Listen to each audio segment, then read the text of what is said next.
Bonjour à tous et bienvenue sur Apostat Islam, le podcast des apostats et en particulier de ceux qui ont quitté l'islam.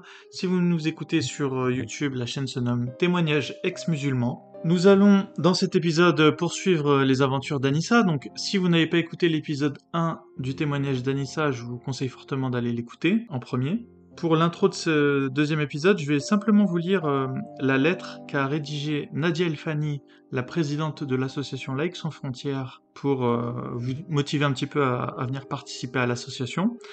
Donc, chers amis et chères amies, vous connaissez mon engagement depuis de nombreuses années pour la défense de la laïcité.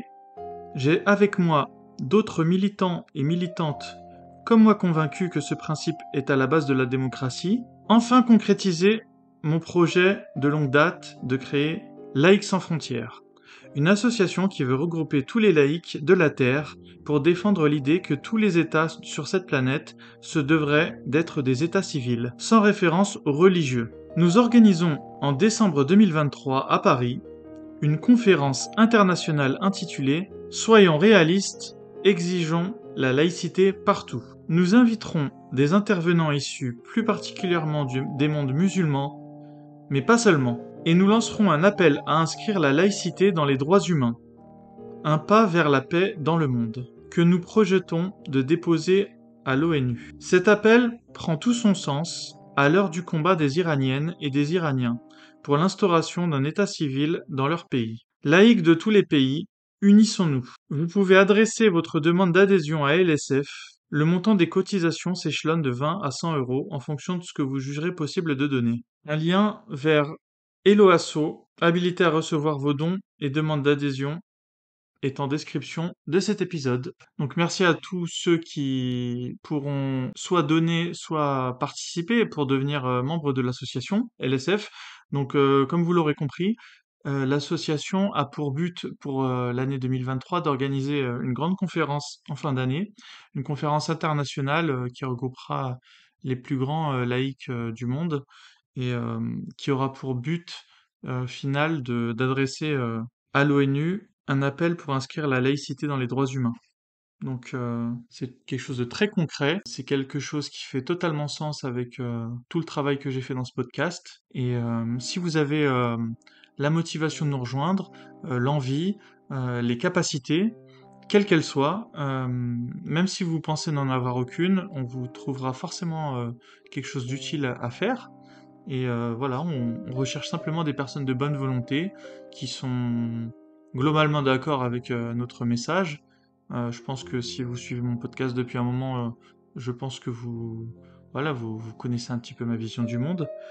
Et la meilleure manière de faire avancer les choses, c'est de se réunir ensemble dans le but de créer un projet en commun.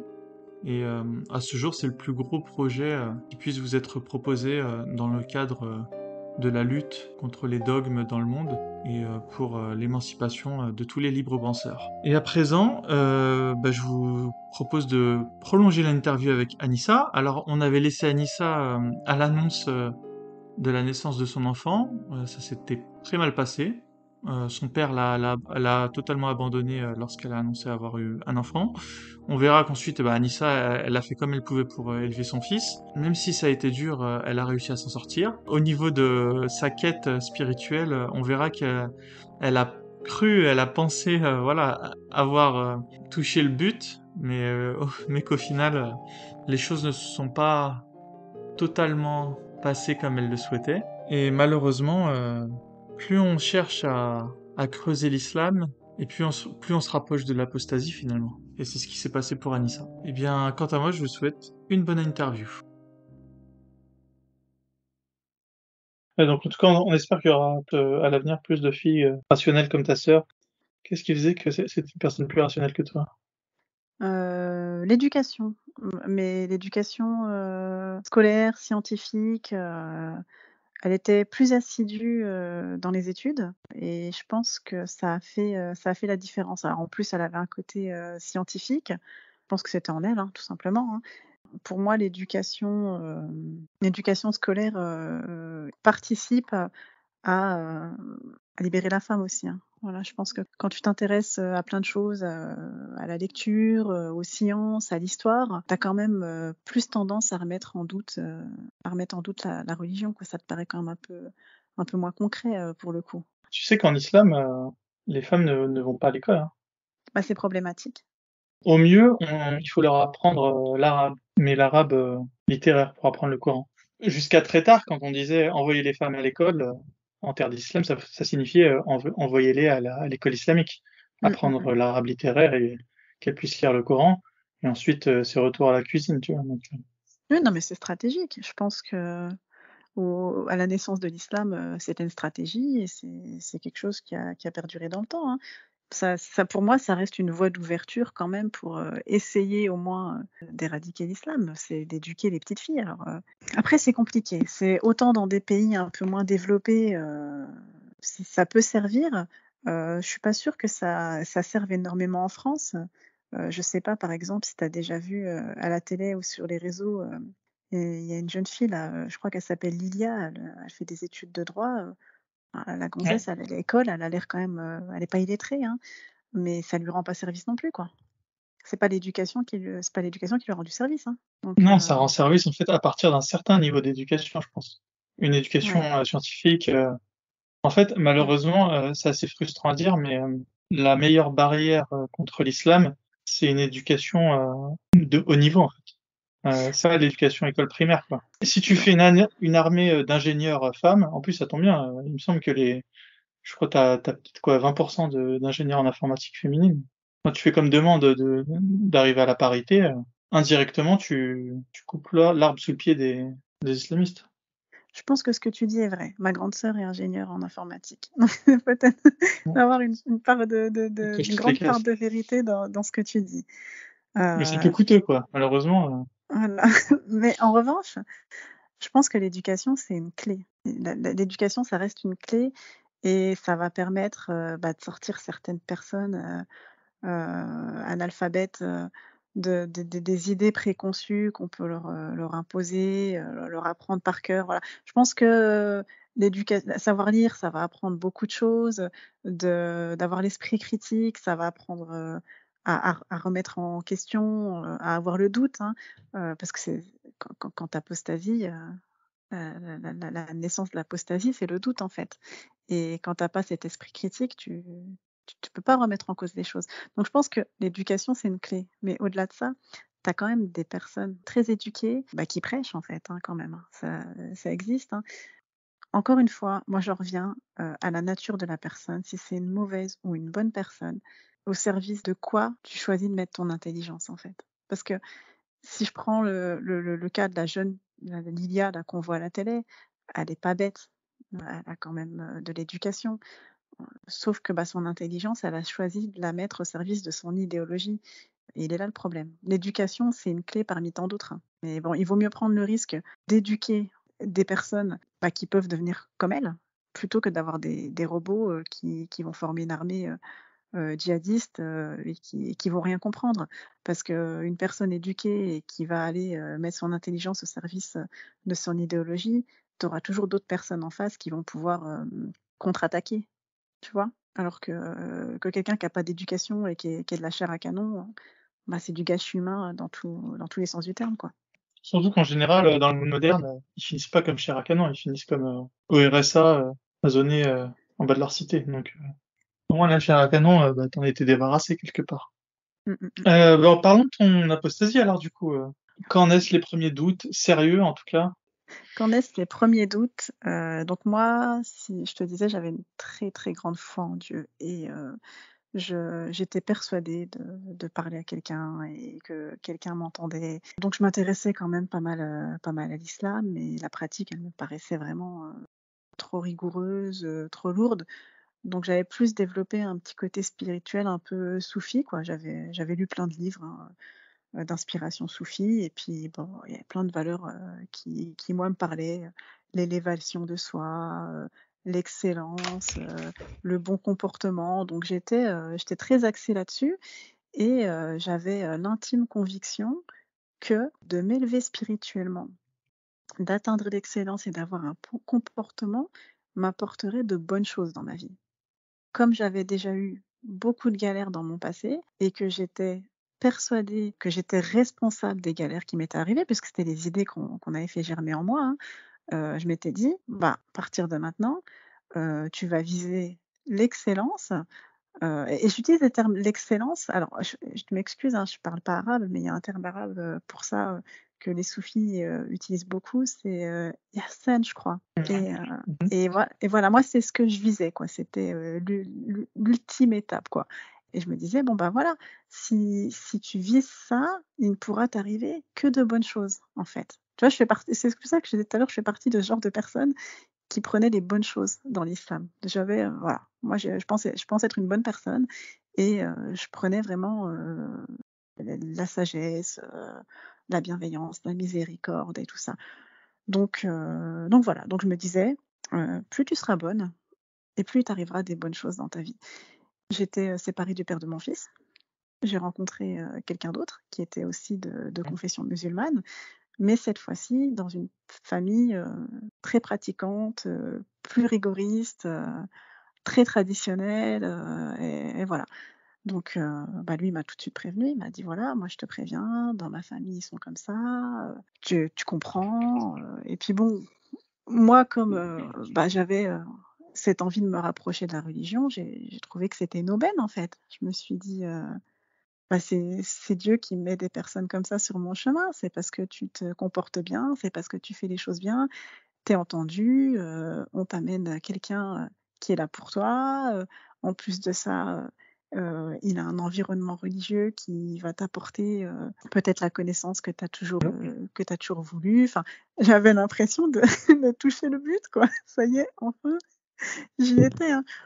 J'en rigole, hein, parce que c'est pas du tout comme ça que ça s'est passé, hein. Mais voilà, je me suis sentie, si tu préfères, pour t'expliquer mon apostasie, c'est que à ce moment-là de ma vie, je me suis sentie entendue par Dieu. Je me suis dit: «Enfin, j'arrive, j'arrive à quelque chose».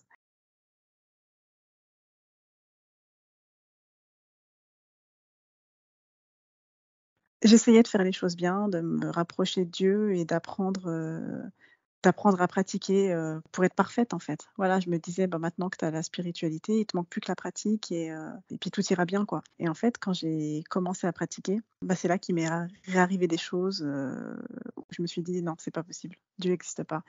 En fait, j'étais avec quelqu'un qui avait une famille, très pratiquante et bah, moi, je me suis aussi rapprochée de la religion, pour ça, pour pouvoir m'intégrer et bon bref, ça s'est mal passé parce que je pense que le mec a très vite compris que je collerais pas dans sa famille et il est devenu, violent avec moi et il l'a été physiquement. Et quel niveau, c'était quel type de dispute? Ah, il m'a frappée. Et pourquoi est-ce qu'il t'a frappé? Je me souviens plus trop, c'est parti de 3 fois rien parce que je pense que c'est juste quelqu'un de violent. Je pense même pas qu'il y avait une raison, je pense que c'est quelqu'un qui a besoin de décharger, qui ne sait pas communiquer, qui réagit par la violence. Enfin, je saurais même pas dire, l'origine de la dispute, mais en tout cas, il a été violent, physiquement avec moi Tu et aurais moi pu le c'est pressentir ça, tu penses? peut-être, peut-être parce il était possessif, il «m'interdisait» entre guillemets, certaines choses et je pense que c'est les prémices de la violence dans un couple. J'ai pas vu ça sous cet angle, sous le moment-là. Mais voilà, en tout cas, il y a 2 axes qui m'amènent à la religion là-dessus. C'est que je vais pas faire son analyse, mais je pense que son milieu, très pratiquant, rigoriste, je pense qu'il a grandi dans un environnement violent et ce qui n'excuse pas du tout ce qu'il a fait, hein, mais je pense qu'il a grandi dans un environnement plutôt fermé, plutôt salafiste et plutôt violent. Donc ça, c'est pour moi le premier axe, qui amène à la religion, tu vois? Je pense que la religion, rend violent, enfin est violente et accentue, la violence. Pourquoi à ton avis? Pourquoi? Parce qu'il est permissif envers la violence? La violence, est tolérée en islam? Non, parce que l'islam est violence, en fait. C'est pas qu'elle le permet, c'est que l'islam est violence. Je te disais tout à l'heure que moi j'ai pas étudié les textes et j'ai pas étudié les conquêtes, et autres, mais pour avoir, entendu, d'autres podcasts où les gens l'ont étudié, bah, l'islam est violence. L'islam, c'est une histoire de guerre, c'est une histoire de domination, c'est une histoire de soumission, c'est une histoire, d'esclavagisme, c'est une histoire de violence envers les femmes, Voilà. Et l'islam est violence. C'est une secte. C'est une secte. C'est de la domination, c'est du pouvoir et du pouvoir par les coups et par les meurtres, quoi. Surtout quand tu es différent. Et pourquoi est-ce que c'est accepté alors? Pourquoi est-ce que Il c'est t'a fallu du accepté? temps pour le réaliser ou Il a fallu que je tu l'avais subisse la déjà? violence. Non, il a fallu que je subisse la violence pour le réaliser. Pourquoi c'est accepté? Parce que c'est confortable. Je pense que pour beaucoup, c'est confortable, en fait. Moi, je pense qu'il y a une bonne partie, de musulmans en France, qui au fond ne le sont pas vraiment. Mais l'islam leur apporte une bonne couverture pour pouvoir, agir impunément, dans plein de domaines, quoi. Je pense, hein. Tu crois pas? Tu en penses Je quoi? sais pas. Je pense que c'est une très mauvaise pédagogie de vie en société. Ouais. Et donc, plus tu t'abreuves de ces lectures et Mais t'as plus pas tu te besoin. rapproches de ta tribu et plus tu t'éloignes des autres, c'est-à-dire Oui, mais tous ceux qui sont pas, tous ceux qui sont pas de ta tribu. Oui, mais t'as pas besoin de tout ça parce que moi, j'ai pas forcément connu des personnes qui s'abreuvaient de lecture. C'était plus de l'islam par culture, quoi. C'est-à-dire que bah, ils ont des parents musulmans, à la maison, Mais c'est est-ce que ça musulman. se serait pas accentué s'ils n'avaient pas été plus bercés encore par l'islam? Tu vois, est-ce que t'arrivais à faire une corrélation entre tes copines avec lesquelles tu étais les plus proches et leur niveau d'islamité? Ça dépend desquels, en fait. Ça dépend desquels. Moi, je pense vraiment que c'est intimement lié à la personne. Je reviens toujours à cette histoire de bonne personne ou mauvaise personne. Donc une bonne personne qui regarderait les prêches de Rachid El-Jaï sur ton application, tu penses que ça lui ferait du bien dans son rapport aux autres? Par Ouais, exemple, parce une que moi, je personne, les ai écoutés. et Moi, je alors les... ça t'a transformé, ça a fait quoi sur toi? Avant que tu les écoutes et peut-être 2 mois après, qu'est-ce qui avait changé en toi? Les gens dans la rue, comment est-ce que tu les regardais? C'est quoi la différence? Enfin, est-ce qu'il y avait une différence dans la manière dont tu appréhendais le monde? Bah, tu trouves ce que tu veux, hein, dans leur discours et ils sont jamais directs, hein. Je veux dire, ils vont pas prendre, les versets les plus, subversifs. Je parle pas de, à ce niveau-là, je parle vraiment de, est-ce que tu as été une personne différente ensuite? Tu t'es trouvé plus aigri, tu t'es trouvé plus coupé encore du monde, ou alors tu t'es trouvé plutôt Alors l'envie d'en découvrir plus sur la religion, donc quelque part indirectement te couper du monde, puisque, enfin, en général, tu ouais. vois, on peut s'isoler chez soi sur un projet qui est censé ensuite nous apporter quelque chose de positif dans notre vie terrestre, Mmh. mais là, c'est des gens qui vont s'isoler chez eux pour étudier un sujet qui est censé leur apporter un bienfait une fois qu'ils seront morts. Donc Alors oui, quelque part, dans la vie terrestre, leur isolement, même quand il est fait de manière très bienveillante et très positive, il n'aide même pas eux, parce que eux, ils seront aidés une fois qu'ils seront morts. Finalement, mais cette personne, c'est un gâchis de temps non, mais oui, incroyable. il y a 2 choses, il y a 2 choses qui sont vraies dans ce que tu dis, c'est que ça te rend plus aigri et isolé parce qu'effectivement, ça nourrit ton mal-être, avec, pour objectif, ton bien-être. C'est-à-dire que tu as tellement envie d'être bien que tu passes ton temps à écouter, des conneries comme ça, en fait. Où on sait parler, hein, ils savent parler, ils savent choisir leurs mots et tout ça et effectivement, ça t'isole parce que, tu es mieux là à écouter, tes vidéos qui te rassurent, et qui te promettent, bah, de belles choses, plutôt que de t'ouvrir au monde, en fait. C'est plus simple, c'est plus simple. Après oui, ça te rend aigri aussi parce que, c'est des discours, un peu, encore une fois, je m'axe sur mon vécu. J'ai vécu, beaucoup de galères, beaucoup d'injustices et c'est des discours, bah, comme tu fais, on te fera, alors tu penses à la personne qui t'a agressé ou quoi que ce soit et tu te dis: «Bon, bah, je serai, un jour on me rendra justice», tu vois? C'est passif-agressif, en fait. C'est-à-dire qu'en tant que victime, tu vas y trouver, du réconfort, mais quelque part, c'est pas gratuit, quoi. Tu vois? C'est toujours, «T'inquiète, tu auras justice un jour, et l'autre il payera», mais en fait, très vite, tu te rends compte que tu as peut-être été bourreau aussi, toi, dans ta vie, quelque part. Tu as pas été, que victime et c'est des doubles discours, tu vois? Chacun y trouve, ce qu'il veut. La victime va y trouver, le réconfort, mais le bourreau, va trouver une raison, pour persécuter, quoi. C'est jamais très clair de toute façon. Dans l'islam, c'est jamais très clair. Il y a un Ouais. côté historique, est-ce que tu avais de meilleures connaissances après avoir écouté Rachid El-Jaï? Est-ce que tu t'arrivais à avoir une cartographie qui était le prophète, ses compagnons, La Ouais, chronologie du temps. ça m'a vite saoulée parce qu'en fait, je voyais pas l'intérêt. C'est pas ce que je recherchais dans la religion. Enfin moi, j'ai pas besoin de savoir, qui l'accompagnait, qu'est-ce qu'il mangeait à cette époque-là, quelle guerre, quel peuple et tout ça, c'est pas ce que je Ça aurait pu recherchais. être des modèles comportementaux. T'étais pas Mmh, inspiré par l'histoire de la petite Aïcha? c'est pas une histoire que j'écoutais, je prenais ce qui m'arrangeait. Donc Donc tu pouvais donc je savoir suis qu'elle allait pas t'intéresser, cette histoire. Tu la connaissais pas? bah, je savais qu'il y avait, de la controverse. Qu'est-ce que tu savais sur Aïcha? Ah bah, son âge, mais tu trouves des excuses, en fait. Tu te dis, quoi mais tu es aussi con que les autres, hein. Tu te dis, «Mais est-ce que c'était, vraiment l'âge là?»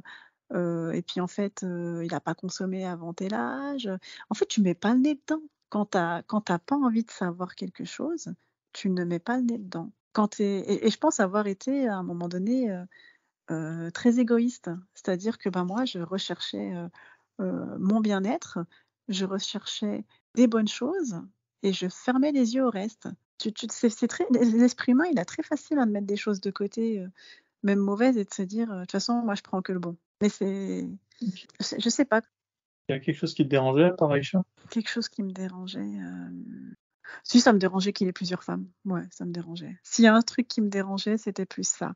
Après, je connaissais pas le nom des femmes, je savais pas, C'était pas un qui honneur, pour elle, de partager la couche, de ton guide spirituel?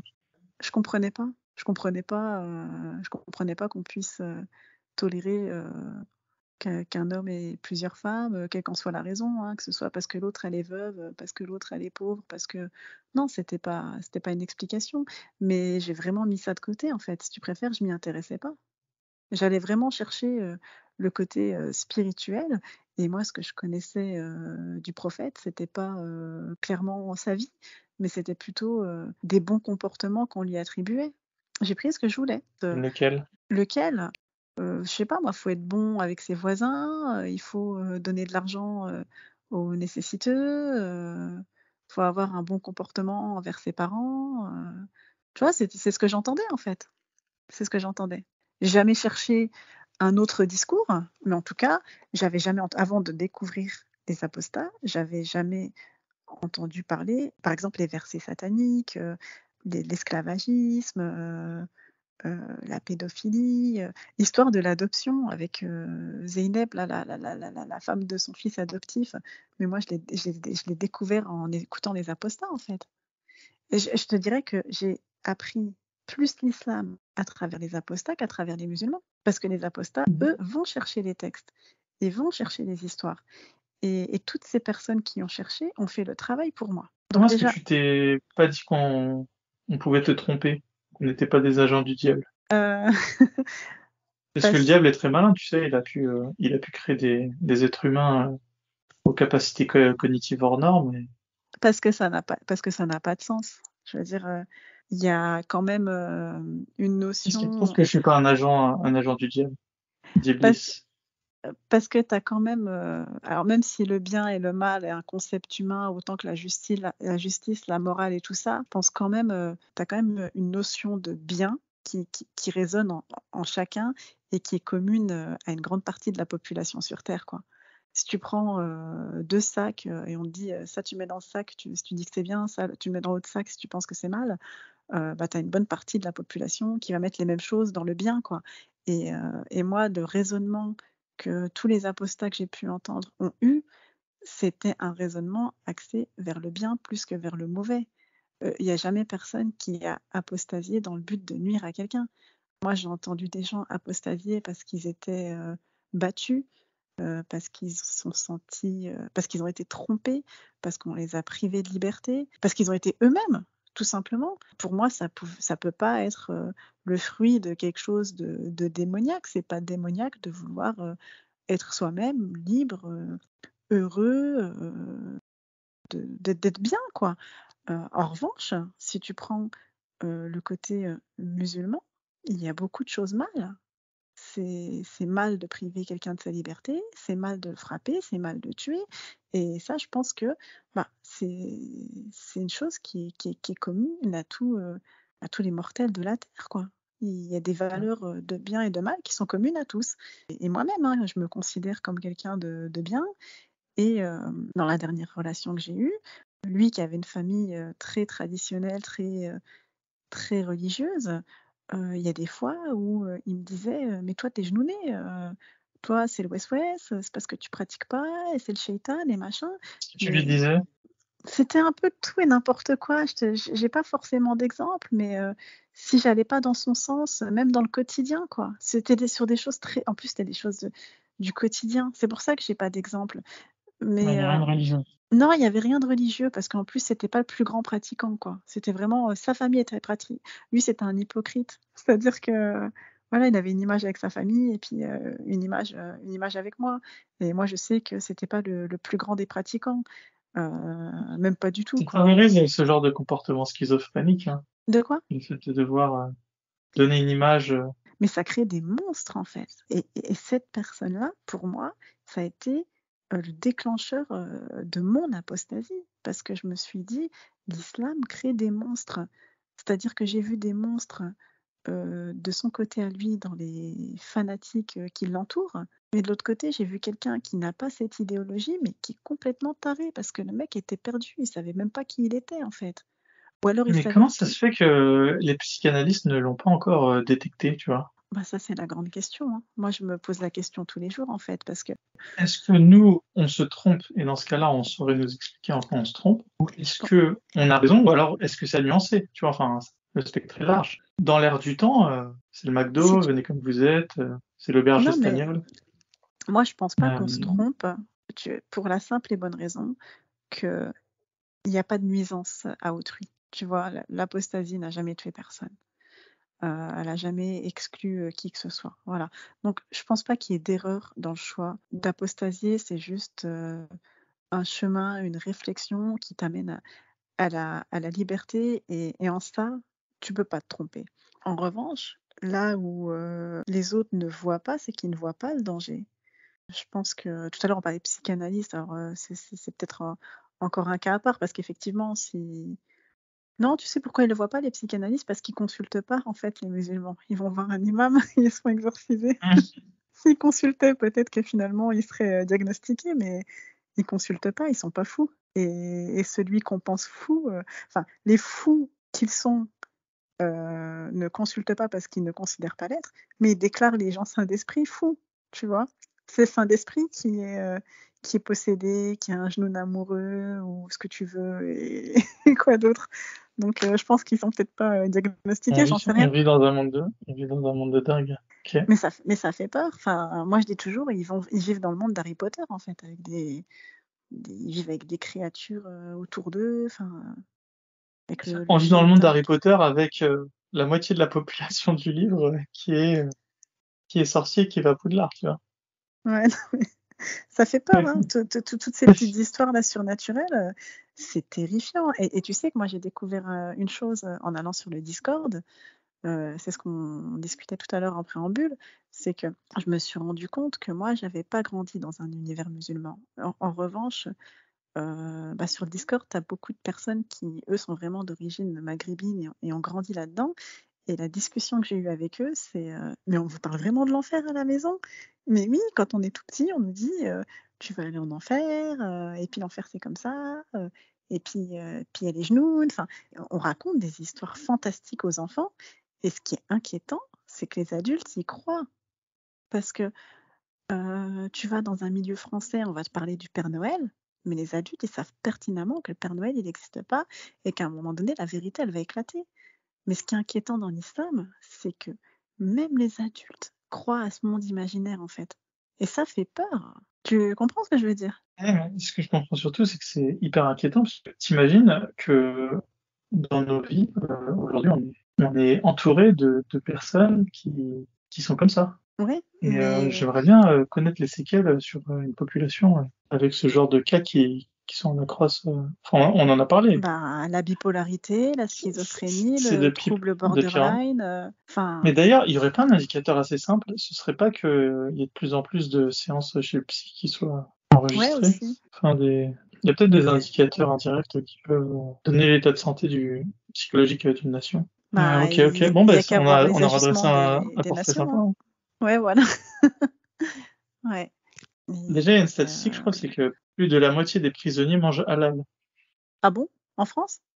Ouais, en France, ouais. Faudrait que je retrouve le chiffre, mais Bah, mais même ça, je veux dire, la nourriture halal, elle s'est démocratisée en France comme pas possible, on c'est un sujet dans les cantines, maintenant voilà, je me suis éloignée de toutes ces personnes-là, mais toutes les amies musulmanes que j'avais à l'époque, mais tu peux pas aller manger tranquille, quoi. Tu peux pas aller dans mmh, n'importe quel resto, et à mon époque, à ma vingtaine, c'était compliqué, il y en avait pas autant des restos, halal, donc quand tu allais manger dehors, tu allais nulle part, ou quand tu allais au McDo, c'est: «Ah bah, toi, tu bouffes un Big Mac», tu vois?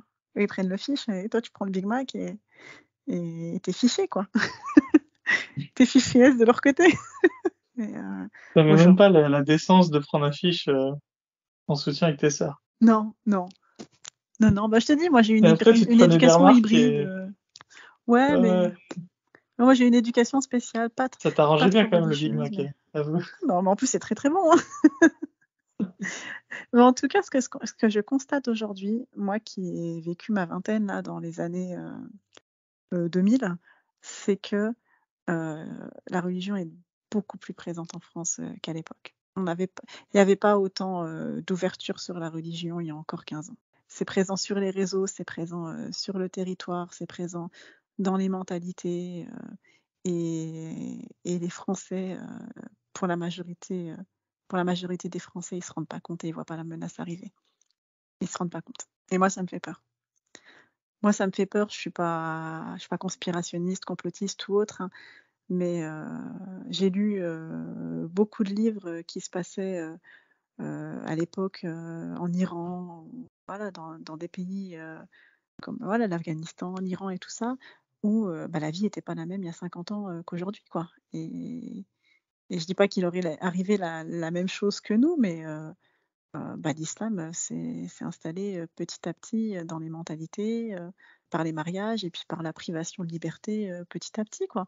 Les femmes, elles sont passées, des mini-jupes à la jupe longue, à la burqa, et aujourd'hui, on veut nous imposer, le burkini à la piscine, quoi. Je sais pas si tu vois le lien? Petit à petit, ça gagne du terrain. Il y a 15 ans, c'était Mais pas un sujet, le burkini. ouais, Moi, mes copines, musulmanes, elles allaient pas à la piscine, point barre, et elles composaient ouais, avec. c'est une amélioration pour elles, de leur point de vue. Bah, pour elles, hein. Mais uniquement pour elles, je vois pas en quoi ça améliore la société, Ça permet aux femmes musulmanes d'aller à la piscine. et ça ça apporte quoi de plus à la société si elles vont à la piscine? Une Ça meilleure apporte rien. santé physique de la communauté, féminine musulmane. Ouais, enfin, je sais pas, il y a d'autres sports, hein. Non, je pense qu'il y a pas de vrai argument. Il y en a Je pas. te trouve pas très bienveillante avec tes ex-copines. Parle-nous de Non. ta bon, et du coup, qu'est-ce qui te fait vraiment apostasier alors?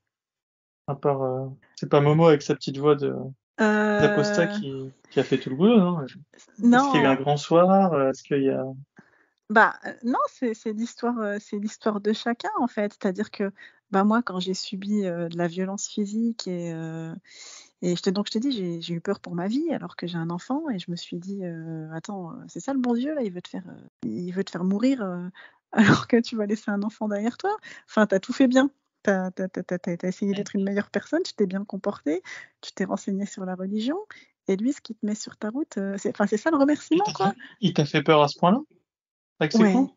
ouais, il m'a fait Et peur du coup, parce que, sans avoir tu es allé à la police ou pas? non, j'y suis pas encore allée. Je l'ai dans un coin de ma tête, mais je suis encore un peu bloquée, mais Tu bon, ça pour fait pourquoi tu fais pas une main courante? je suis un petit Tu peu paralysée là-dessus. Mais ouais, voilà, donc moi j'ai eu peur et je me suis dit, «Mais en fait, c'est ça le fruit de tous mes efforts? C'est pas possible». Et j'ai été super en colère. J'ai eu tellement peur pour moi que j'ai ressenti une énorme colère envers Dieu. Je me suis dit: «Pourquoi? Pourquoi tu me fais ça? Qu'est-ce que je fais pas bien, en fait? Il y a quoi qui va pas?» J'étais d'une sincérité, mais tu peux pas imaginer, à quel point, parlais à Dieu, quoi. ouais, et je me sentais entendue, je me sentais comprise, et là je me suis dit: «Mais pourquoi?» Et en fait je me suis dit: Mais en fait je trouvais pas, j'avais pas de réponse à mon pourquoi, et je me suis dit: «Mais en fait c'est peut-être qu'il y a pas de Dieu, en fait, c'est peut-être que tu parles à personne, c'est peut-être le fruit de tes choix». En fait je me suis dit: «Pourquoi il m'est arrivé ça?» Et rétrospectivement je me suis dit: «Pourquoi autant de galères? Pourquoi moi, en fait? Pourquoi moi?» Et je me suis dit: «Bah, c'est peut-être toi le problème, en fait». Et là, je me suis dit: «Effectivement, c'est toi le problème, parce que tu parles à quelqu'un qui n'existe pas, tu es complètement dans tes rêves, tu es complètement dans les histoires que tu t'inventes, toute seule, qu'il y a quelqu'un qui est là, qui t'entend et que ça, c'est ton destin», et voilà, je me suis dit: «Mais, déjà que tu t'inventes des histoires, toute seule, mais en plus de ça, heu, tu te rapproches d'une religion où on t'invente encore plus d'histoires et on te met encore plus de poids et encore plus de culpabilité». Tu vois? Hem, je sais pas, hein, comment j'en suis arrivée à cette façon de penser, mais c'est comme si j'étais sortie de moi-même, en fait. La situation a été tellement grave pour moi que je suis sortie de mon corps et j'ai vu ça de très haut en me disant: «Non mais attends, tu peux pas continuer comme ça, quoi». Et par hasard, je suis tombée, sur tes podcasts et là voilà, j'ai entendu, d'autres gens remettre en cause, l'existence de Dieu. Je me suis dit: «Bon, je suis pas toute seule, je suis pas folle». Et puis après, bah, les arguments, ils étaient hyper pertinents, quoi. Quand je te disais: «Moi, j'ai pas eu besoin d'aller chercher dans les textes, vous l'avez fait pour moi», heu, bah, vous avez mâché le travail, quoi. C'est tellement bien expliqué, c'est tellement argumenté que même sans avoir lu les textes, tu tu peux pas rivaliser, en fait. Même, le plus grand prêche musulman, ne peut pas rivaliser avec la logique d'un apostat. Parce que l'intention pure chez un apostat, elle est là. Tu vois? C'est vouloir être bien, tout simplement. C'est la nature humaine. J'ai envie d'être bien, donc je m'intéresse à ce qu'il y a de mieux pour moi. Je sais pas comment l'exprimer, mais je trouve que toutes les personnes que j'ai entendues, elles sentaient la sincérité et Ils cherchent la c'est vérité. ils cherchent la vérité, ouais, et il y a pas de mensonge. Que ça plaise ou que ça ne plaise pas, il y a pas de mensonge. Alors que dans un discours, musulman, c'est bourré de mensonges. Dès que tu vas vouloir aller, chercher, quelque chose, tu vas trouver, tout et son contraire. C'est une usine à gaz. Tu t'y retrouves jamais. Il y a rien de cohérent. Tu as des millions de versets qui ont, un sens et puis l'autre, tu en as un qui abroge, tu as des interprétations, tu as des traductions, tu as un accent par-ci, tu as une virgule par-là. Ça a pas de sens, quoi. Alors que quand tu écoutes un apostat parler, A c'est A, B c'est B, enfin, tu vois? Il y a pas d'interprétation, il y a pas de traduction. Alors chacun a son vécu et chacun a son ressenti et chacun gère les émotions à sa manière. Mais le discours, il est clair, il est limpide, il y a pas de mensonge, quoi. Que tu sois d'accord avec ce qu'il dit ou pas, il y a pas de mensonge. C'est ce qui fait la différence avec un discours religieux et puis c'est vérifiable. Moi, quand on me parle, d'enfer, de paradis, de genoux, de tout ce que tu veux, enfin moi j'ai jamais vu, quoi. Alors que, bah, un apostat s'il te dit, bah, scientifiquement, il y a tel fait qui est démontré, tu vas retrouver, l'étude, tu vas retrouver, le protocole scientifique, tu vois? C'est vérifiable. Il faut imprégner les enfants d'une méthodologie, pour analyser, les Ouais, informations qui leur viennent à l'esprit. D'ailleurs, est-ce que tu le fais avec ton enfant? ouais, ouais, ouais, ouais. Moi, je l'encourage. Est-ce qu'il est déjà venu te voir en te posant des questions sur la religion, Il n'est pas venu me voir, pour en parler, mais par contre, moi, je l'ai alerté. Je l'ai alerté, je suis assez cash avec lui, hein. Voilà, je suis une maman jeune. J'ai une bonne communication avec lui, et moi je suis assez cash, hein. Je lui dis que tout ça c'est de la connerie, il m'entend écouter les podcasts, hein. Moi je suis à la maison, des fois je les mets même un petit peu à fond pour qu'il entende Ah aussi, si, quoi. je t'invite à le faire. Et est-ce que du coup, Ouais. il est réceptif, ça l'intéresse? Vous en avez déjà parlé, même, de manière Non, allusive? en fait ça l'intéresse pas parce qu'il a pas ce côté religieux, heureusement. Il a pas ce côté Ah, il religieux. s'intéresse pas du tout à la religion? Non, non, il s'intéresse OK, pas top. et Mais comment tu peux heureusement. en être sûr? Bah, je le vois dans son comportement, il a des intérêts, d'adolescent, tout à fait normaux, quoi. Il y a pas de mal-être, c'est un gamin de OK. son âge, avec les occupations de son âge. Après, moi, je le sensibilise, quand même parce que, bah, aujourd'hui, dans une école, un enfant sur 3 a un nom, à consonance, musulmane, enfin, tu vois? Donc je me dis, ça peut vite venir et puis les réseaux sociaux aussi, il y a une énorme diffusion de messages, musulmans sur les réseaux sociaux, donc ça... Il t'a jamais parlé des miracles scientifiques du Coran? Non, Non. non, heureusement. T'en pensais quoi, Ouais. ça? Moi, j'en pense que c'est de la C'était... merde. Non, mais avant, je pensais quoi de tout ça? En fait, c'est ce que je te disais tout à Ils l'heure. te le Moi, mettent avec des jolies petites musiques, c'est bien ça. non, mais moi, j'ai appris l'islam avec les apostats. J'avais jamais entendu parler de tout ça avant, quoi. Ok, bon. J'étais vraiment très T'as rien raté, spirituelle. hein. Moi, j'avais une spiritualité, quoi. Tu vois. T'as raté les Je- miracles scientifiques du Coran sur YouTube. Bon, écoute. Ouais. Ouais, mais Et je t'invite à regarder ça avec ton fils. Je pense que vous allez bien rigoler. mais vraiment, parce que Ah, ouais, ça j'ai peut être déjà une vu des thérapie vidéos familiale, hein. diffusées, mais d'accord. Ouais, écoute, Ouais, je prendrai le temps, vu que de tu seras au regarder ça. second degré, Ouais, mais c'est ouais. vrai que j'ai eu, alors c'est pas forcément une qualité, mais j'ai eu la chance d'être auto-centrée aussi. Bon, j'avais des parents qui l'étaient, hein, donc Les ça va chiens ne font peut-être, pas des chats. voilà, c'est ça. Mais la chance d'avoir été comme ça, c'est que bah, j'ai pris ce qui m'intéressait. Tu vois, je recherchais mon bien-être, je recherchais des valeurs, je recherchais un guide spirituel, mais je recherchais pas la vérité, quoi. Tu vois. Peut-être que si je recherchais la vérité, j'aurais eu besoin de voir plein de vidéos qui me confortent dans une idée mais c'est pas ce que je recherchais. Moi, je cherchais juste à être bien, quoi. Et c'est Et, pour ça aussi que je creuse pas autant que entre guillemets «de vrais apostats». Parce que je pense que quand on a, connu une vérité auparavant et qu'on a pris un tout autre chemin, on a besoin d'aller chercher aussi loin. Moi, j'ai pas ce besoin d'aller chercher aussi loin. J'ai pas besoin d'aller chercher la vérité et j'ai pas besoin de la prouver aux autres. Tu vois? J'ai pas ça en moi. En revanche, si, je t'ai contacté et que j'ai eu envie de parler, c'est que sans avoir le besoin de convaincre qui que ce soit et d'apporter, la vérité contraire de l'islam, je me dis qu'il y a peut-être des gens qui ont vécu comme moi, bah, des détresses émotionnelles, des détresses en toutes sortes et qui peuvent se dire, bah, j'ai pas à me sentir coupable finalement d'être comme ça, de mes choix, et je suis tout à fait normale, et la religion m'aide pas en fait, tu vois? Voilà. qu'est-ce que tu dirais de ton évolution depuis un an? Est-ce que tu as des nouveaux centres d'intérêt? Est-ce que le temps que tu passais... D'ailleurs, maintenant, tu as du temps qui s'est libéré. Le temps que tu n'étudies plus l'islam, c'est du temps que tu peux faire autre chose. Maintenant je vous écoute. Je t'écoute. Je sais pas si tu as Bah, gagné au change, mais c'est plus sympa à écouter quand même. Non, moi, je c'est suis gratuit en plus, plus, tu vois. c'est Pour tes gratuit en finances, plus. ouais, Voilà. l'apostasie, c'est vraiment le bon plan de l'année.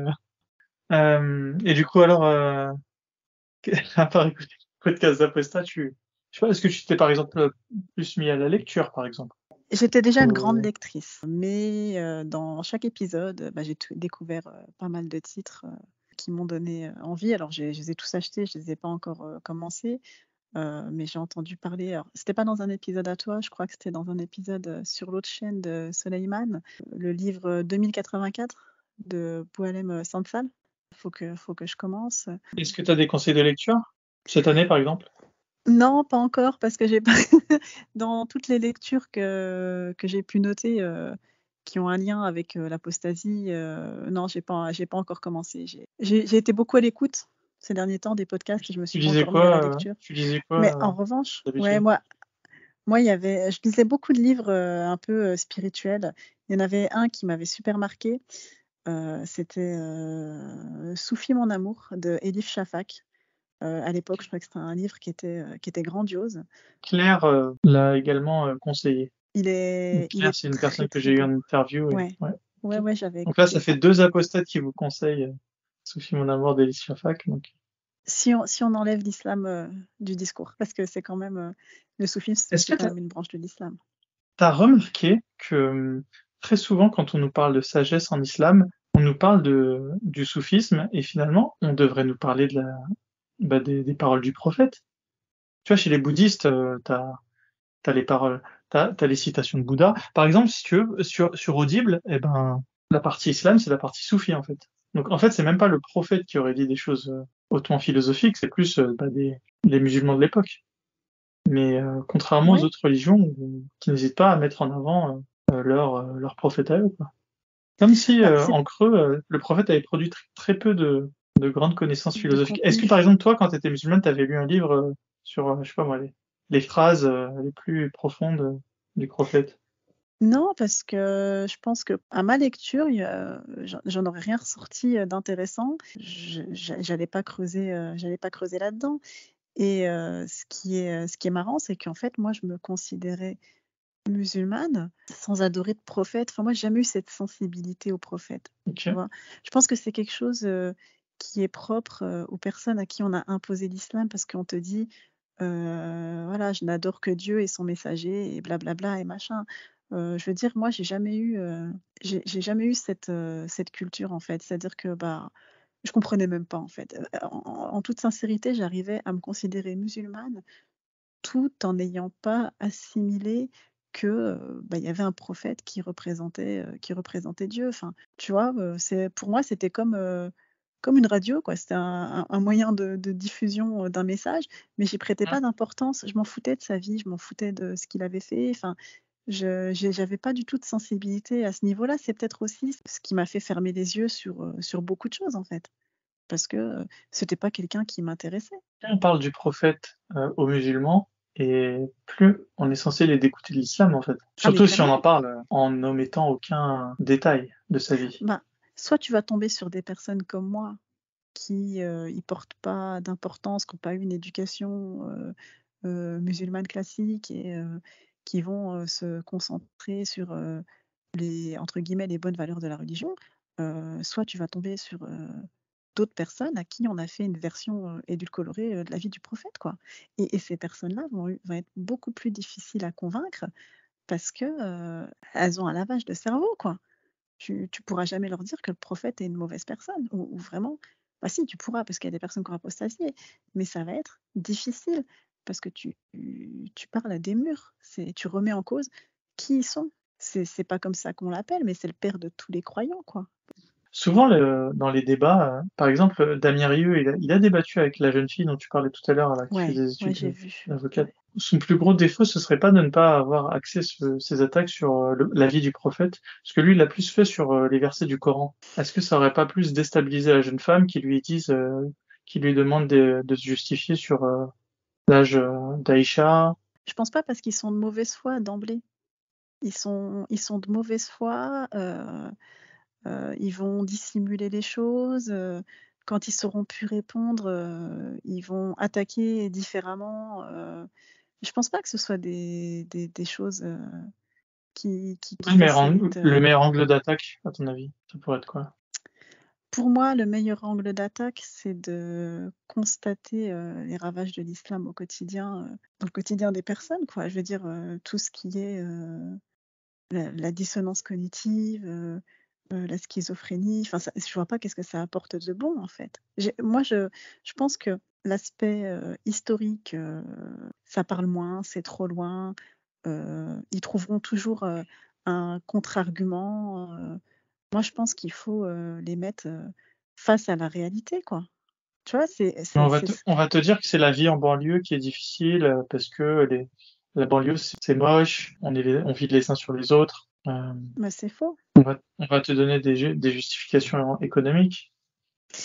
Ouais, mais c'est là qu'il faut leur rappeler, qu'ils sont peut-être aussi un peu trop, égocentriques. La vie est pas plus facile ailleurs. Je vois pas pourquoi la vie en banlieue est plus difficile, que quelqu'un qui est pas en banlieue, mais qui a aussi, les contraintes du quotidien, tout en n'ayant pas les difficultés. Enfin, je veux dire, on a chacun nos difficultés. Moi, je pense qu'il faut s'ouvrir au monde.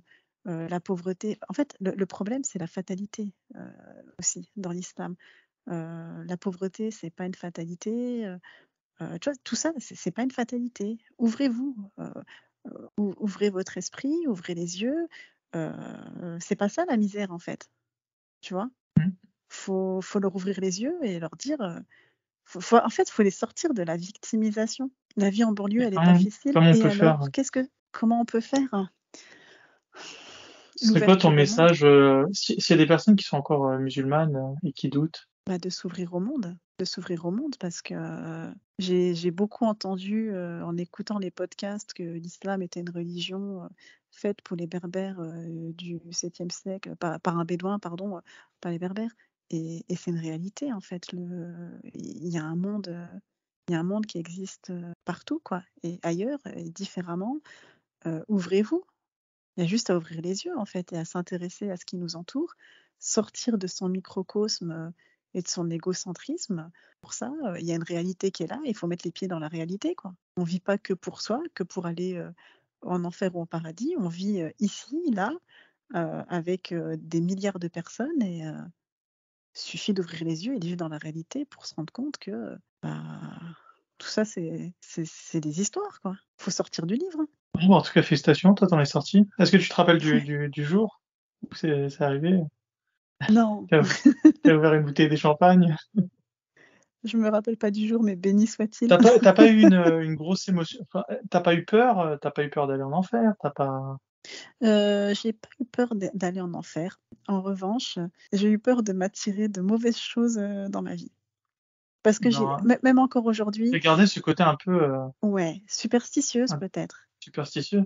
Ouais. Et comment est-ce que je pourrais te convaincre que c'est que dans ta tête? Comment est-ce que je pourrais te convaincre que tu n'es pas simplement que le fruit de tes décisions passées? Le fait que Continuer tu me d'avancer parles et de maintenant et qu'on fasse cette interview, est-ce que c'est pas l'enchaînement de toutes les si, décisions que tu as prises dans ta vie? le fait de faire l'interview, est-ce que c'est pas l'enchaînement de toutes mes décisions? Ouais. Non, je pense pas. Je pense que, justement, c'est un besoin, profond, tu vois, il y en a qui ont le besoin profond d'aller chercher, la vérité, dans les textes. Moi, j'ai ce besoin profond de m'exprimer pour, tourner une page parce que, pour moi, en parler, ça devient réel, et le fait que ça devienne réel, ça me donne plus de hauteur, sur, qui je deviens, et ça m'aide à tourner la page et à devenir quelqu'un d'autre. Tout ça, c'est derrière moi, et si j'en parle pas, c'est pas encore derrière moi. Donc c'est important d'en parler. Qu'est-ce que tu aimerais devenir dans une dizaine d'années? Libre. Maintenant que tu sais que ton temps est limité, et surtout, voilà, que tu sais que tout va s'arrêter le jour de ta mort. Donc, Je t'as préfère, prévu de j'ai pas voyager, de non, prévu parce que de... je voyage déjà, mais libre, mentalement, en fait, tu vois? C'est pas forcément j'ai pas de grands objectifs, particuliers, mais être, épanouie, libre mentalement, ne plus m'enchaîner moi-même et de plus construire une prison mentale, avec des idées préconçues qu'on a fait, germer en moi, des émotions aussi qui m'appartiennent peut-être pas. Tu vois? La peur, la culpabilité, c'est peut-être des choses qui m'appartiennent pas et qu'on a fait germer en moi, et en fait, Hmm. bah, c'est libérer, la personne que je suis vraiment, parce que je pense que, bah, au fond de moi, il y a une petite jeune femme qui a toujours été là, mais qui a été là qu'au fond d'elle-même, qui a pas été là, dans la vraie vie. Donc j'ai envie d'être moi-même, en fait, de casser toutes les chaînes. Maintenant, qu'est-ce que ça donnera? Je sais pas, parce que je suis en train de reconstruire, une nouvelle personne, mais je pense qu'elle ne sera que meilleure que celle qu'elle était. Même si j'ai pas été, encore une fois, une mauvaise personne, je pense avoir été quelqu'un de beaucoup trop, introverti, isolé, alors que je le suis pas du tout. Ok. Mmh. Bah, j'espère que tu vas te dire, ouais, dans quelques années que bah, tout ça, ça t'aura permis d'atteindre Je suis d'autres une caps dans ta vie. je suis une Et ça va petite mieux fleur qui va maintenant là. éclore.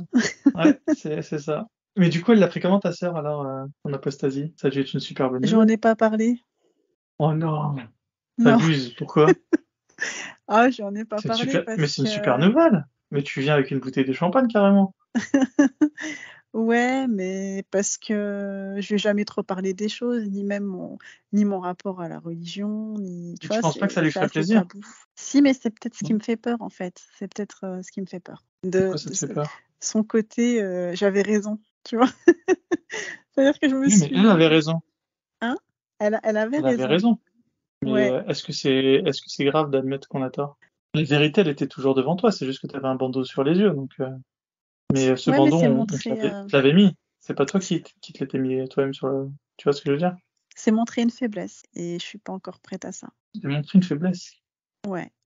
Mais justement, moi, je trouve que tu montres ta faiblesse en voulant le garder pour toi. Je sais pas, mais je trouve que c'est difficile, et j'en suis pas encore là, ou alors je me suis pas assez reconstruite, pour avoir la confiance, de le faire. Et tu es déjà reconstruite. Tu as reconstruit ta peau d'apostate et elle s'est tout de suite Tu vois, là, maintenant, ce qui te manque, c'est peut-être un vécu, tu vois, enfin, des aventures d'apostate, entre guillemets. Mais Ouais, voilà. ton identité, maintenant, elle est recréée. Maintenant, elle va se complexifier encore, comme l'identité de tout un chacun, mais là, voilà, tu l'as, ta nouvelle peau, tu peux aller voir ta sœur fièrement, tu peux lui dire, écoute, t'avais raison, On se fait un moi, j'ai dû saucisson passer sec par, ensemble. exactement, bah, franchement, il faut fêter ça, pour moi, ça devrait être un jour de célébration. Tu... Alors peut-être les 5 premières minutes vont être les plus difficiles parce que tu vas être un peu timide. Mais ensuite, je pense que vous allez passer une super soirée. Donc Ouais, bah voilà. j'essaierai. Ouais, non, mais je trouve ça frustrant pour toi de passer à Mm, côté de ça. Et puis elle finira bien par l'apprendre de toute manière. Donc autant que ce soit toi qui choisisse le lieu, l'heure et l'endroit. mm, mm, mm. Est-ce que tu ressens le vertige du fait de te dire que t'as plus l'éternité pour vivre? C'est même pas le fait que j'ai plus l'éternité pour vivre, c'est que j'ai perdu 10 kilos en fait. J'ai l'impression d'avoir perdu un poids, mais énorme, énorme. Lot de culpabilité, de peur, de colère aussi, enfin tout plein de choses que j'avais en moi et qui me polluaient, quoi. Je suis une meilleure version de moi-même, mais Faites votre cœur de détox avec l'apostasie. j'ai vraiment l'impression d'être une petite fleur qui a trouvé son soleil et son eau pour la faire s'ouvrir, quoi. C'est un peu ça. Non, J'ai mais c'est jamais cool. été Bah, moi-même de génial. toute façon avant, donc voilà. J'espère que tu vas pouvoir les devenir. Ouais, bah, c'est l'objectif, hein. Mmh. Être un phare pour l'existence de ton fils. Surtout, c'est aussi pour lui. Ouais, qu'il soit pas dans l'erreur et qu'il reproduise pas les mêmes schémas, quoi. Après, il sera qui il sera, hein, mais si je peux lui éviter les pièges et les erreurs, bah, autant le faire, quoi. Ouais, top. Est-ce que tu as un mot pour la fin? Bah, le mot pour la fin, c'est au-delà d'être musulman, apostat ou quoi que ce soit, faut être soi-même en fait, tout simplement. Pour moi, c'est le mot de la fin. Faut pas chercher la vérité dans la religion, ni même la vérité en contredisant la religion. Faut être soi-même et puis ça évite tous les désordres mentaux et autres problèmes psychologiques qu'une religion peut apporter. Il faut combattre l'idéologie de l'islam parce qu'elle est dangereuse, mais il ne faut pas non plus en faire une fixette parce qu'il y a autre chose à vivre. Être soi-même, c'est tout. Merci. Merci à toi de libérer la parole. Merci énormément d'être allé jusqu'au bout de ces 2 épisodes.